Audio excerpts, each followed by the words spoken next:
మాల్దీవుల నుండి భారత సైన్యం వెనక్కి వెళ్ళిపోవాలన్నటువంటి పిలుపుకి భారత సైన్యం స్పందిస్తూనే ఉంది. క్రమంగా ఒక దశ మొదట్లో వచ్చేస్తే ఇప్పుడు రెండో విడత కూడా మన బలగాలు వెనక్కి వచ్చేసినాయి. వీళ్ళలో భారత్ బహుమతిగా ఇచ్చినటువంటి హెలికాప్టర్ విధులు నిర్వహిస్తున్న సైనిక సిబ్బంది కూడా ఉన్నారు.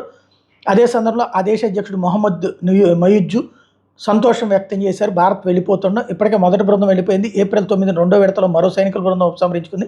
ఇంకా ఒక్క బృందం మాత్రమే ఉంది. ఇరు దేశాలు గతంలో చేసుకున్న ఒప్పందం ప్రకారం వాళ్ళు కూడా మే 10 లోపు వెళ్ళిపోతారని అధ్యక్షుడు మొయిజ్జు పేర్కొన్నారని స్థానిక మీడియా చెప్పింది. మాల్దీవులకి భారత సైన్యం వదిలి వెళ్తోందని గతంలో తాను చేసిన హామీ దీంతో నిరూపించుకున్నానంటూ అక్కడ ప్రజల్ని చెప్పుకొస్తున్నారు.